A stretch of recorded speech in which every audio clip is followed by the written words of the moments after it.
नमस्कार दोस्तों, कैसे हैं आप लोग। उम्मीद करता हूं अच्छे होंगे। आज हम लोग समझेंगे एक महत्वपूर्ण टॉपिक, वायुमंडल। इसके विभिन्न परतों को समझेंगे। इससे हमेशा एग्जाम में एक न एक प्रश्न आते हैं, तो पूरा प्रश्नों को जो एग्जाम में आ सकते हैं क्लियर करते चलेंगे। चलिए स्टार्ट करते हैं। आज जानेंगे हम लोग वायुमंडल के बारे में। वायुमंडल पृथ्वी को चारों ओर से घेरे हुए वायु के विस्तृत फैलाव को कहते हैं। वायुमंडल की ऊपरी परत के अध्ययन एरोलॉजी या आयुर्विज्ञान कहते हैं तथा निचली परत के अध्ययन को ऋतु विज्ञान, जिसे मेटीरोलॉजी कहते हैं। वायु पृथ्वी के द्रव्यमान का अभिन्न भाग है तथा इसके कुल द्रव्यमान का 99% पृथ्वी के सतह से 32 किलोमीटर की ऊंचाई तक स्थित है।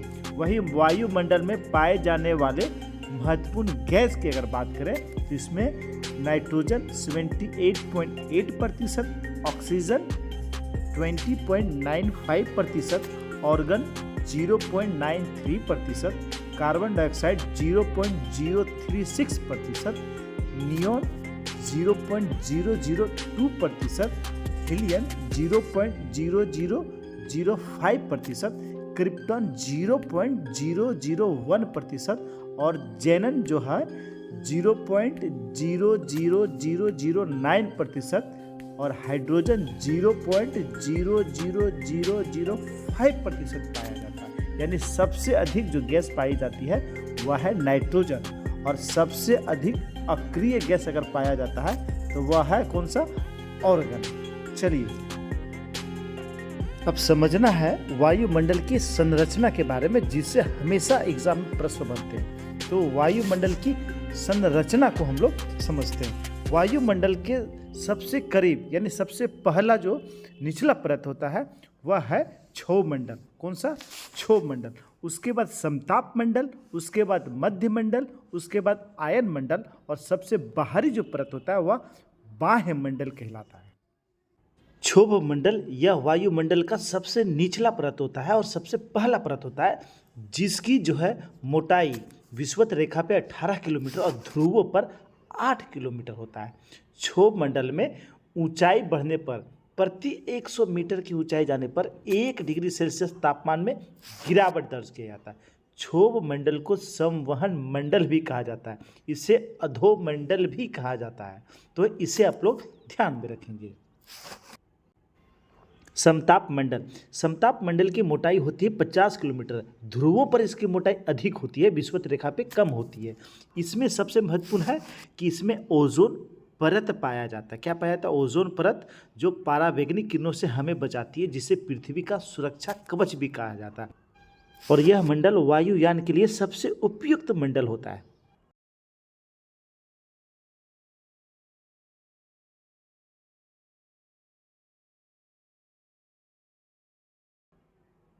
समताप मंडल से ठीक ऊपर मध्य मंडल कहलाता है, जिसकी मोटाई होती है 80 किलोमीटर। इस मंडल में ऊंचाई के साथ बढ़ने पर तापमान में कमी होता है। मध्य मंडल की ऊपरी परत को मध्य सीमा कहा जाता है।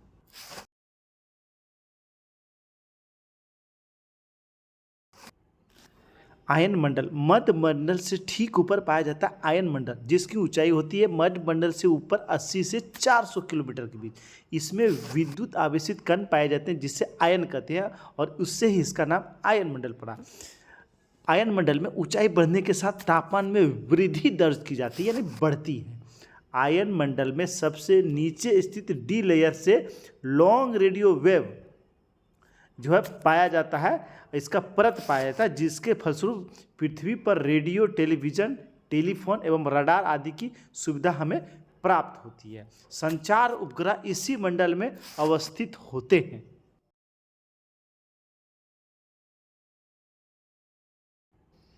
आयन मंडल से ऊपर के भाग को बाह्य मंडल कहा जाता है। इसकी कोई ऊपर सीमा यानी ऊपरी सीमा निर्धारित नहीं की गई है।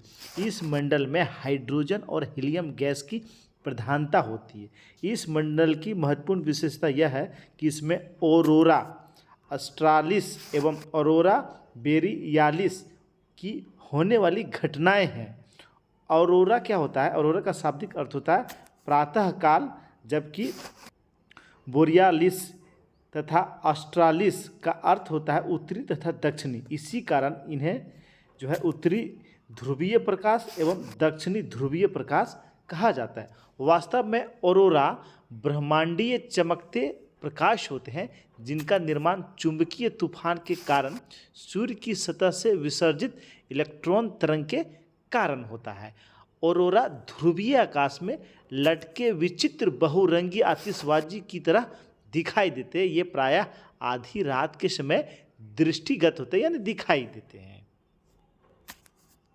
तो ये हम लोगों ने समझा बहुत अच्छे से वायुमंडल, और इसके जितने भी महत्वपूर्ण क्वेश्चन बन सकते हैं लगभग उस सारे पॉइंट को हम लोगों ने क्लियर किया है। अगर वीडियो वास्तव में अच्छा लगा हो तो लाइक कर देंगे और अपने अपने ग्रुप में शेयर कर देंगे। धन्यवाद दोस्तों।